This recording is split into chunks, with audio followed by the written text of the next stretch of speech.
کیا یہ کاٹن بڈ کان میں ڈالنا چاہیے؟ ضروری سوال ہے۔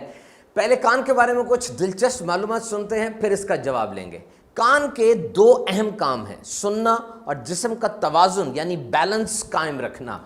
آواز کی لہریں، ساؤنڈ ویوز کان میں داخل ہوتی ہیں، ایئر ڈرم یعنی کان کے پردے سے ٹکراتی ہیں، ارتعاش وائبریشن پیدا ہوتی ہے اور انسان سنتا ہے۔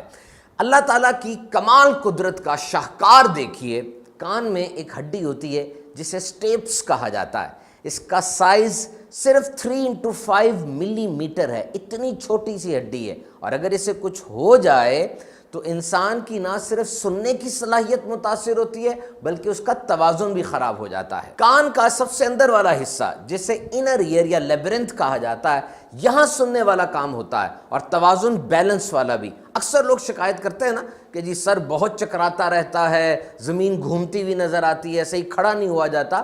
اس کی ایک وجہ یہ کان کی خرابی بھی ہو سکتی ہے۔ بہرحال یہ تو مستند ڈاکٹر ہی گائیڈ کریں گے۔ اور کبھی ایسا بھی ہوتا ہے کہ نزلہ زکام ہو جائے تو ناک میں اور سر میں درد کے ساتھ ساتھ کان میں بھی درد شروع ہو جاتی ہے۔ کان کے اندر ایک ٹیوب ہوتی ہے جس کو یوسٹیشین ٹیوب کہا جاتا ہے، جب اس میں نزلہ آ جائے اور یہ سوج جائے تو پھر درد شروع ہو جاتا ہے۔ اور اب آئیے کاٹن بڈ کی طرف، جس کی مدد سے گند نکالا جاتا ہے۔ یہ گند نہیں ہوتا، یہ ویکس ہوتی ہے۔ کان میں ایک کینال ہوتی ہے، چھوٹی سی نالی، جس کو ایکسٹرنل آڈیٹری کینال کہا جاتا ہے۔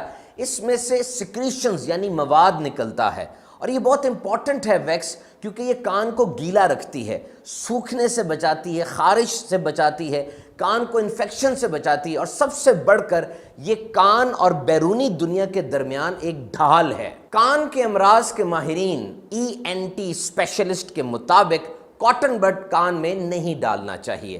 اگر ویکس زیادہ ہو جائے، اریٹیشن ہو، تو اب کسی ڈاکٹر کو دکھائیے، وہ پہلے ڈراپس کے ذریعے ویکس کو نرم کریں گے اور سکشن کے ذریعے اس کو نکال دیں گے۔ پرفوریٹڈ ایئر ڈرم کان کے پردے کو جو نقصان پہنچتا ہے، بہت سی وجوہات ہو سکتی ہیں۔ ایئر پریشر جب تبدیل ہوتا ہے، انسان بہت اوپر چلا جاتا ہے، بہت نیچے آ جاتا ہے ہوائی جہاز وغیرہ میں، یا ایکسیڈنٹ ہو جائے، سر پہ کوئی چوٹ لگے، یا کوئی بہت اونچی آواز انسان ایک دم سن لے۔ اور پھر کاٹن بڈ کا استعمال بالخصوص بچوں میں انتہائی خطرناک ہو سکتا ہے، اور پھر اس کے استعمال سے اکثر اس کی روئی گر کر کان میں رہ جاتی ہے، تو استعمال سے بچا جائے۔ کان کبھی سوئچ آف نہیں ہوتے، آپ سو بھی جائیں تو کان سنتے رہتے ہیں، لیکن ان آوازوں کو ذہن پروسیس نہیں کرتا تاکہ نیند میں خلل نہ آ جائے۔ ورلڈ ہیلتھ آرگنائزیشن کے مطابق دنیا کی 5% آبادی یعنی 430 ملین افراد، جن میں 34 ملین بچے شامل ہیں، ان کو سننے میں مسائل ہیں۔ اللہ عز و جل کی اس نعمت کی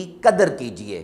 کانوں سے تلاوت کلام پاک سنیے، نعت پاک مصطفیٰ صلی اللہ علیہ وسلم سنیے، غیبت، چغلی، بہتان اور گناہوں بری آوازیں نہ سنیے۔ فرمان مصطفیٰ صلی اللہ علیہ وسلم، جو شخص کسی قوم کی باتیں کان لگا کر سنے، حالانکہ انہیں وہ ناپسند ہو یا وہ اس بات کو چھپانا چاہتے ہوں، تو بروز قیامت اس شخص کے کانوں میں پگھلا ہوا سیسا ڈالا جائے گا۔ اللہ تعالی ہمیں آخرت کے عذاب سے بچائے اور نیکیاں کرنے کی توفیق عطا فرمائے۔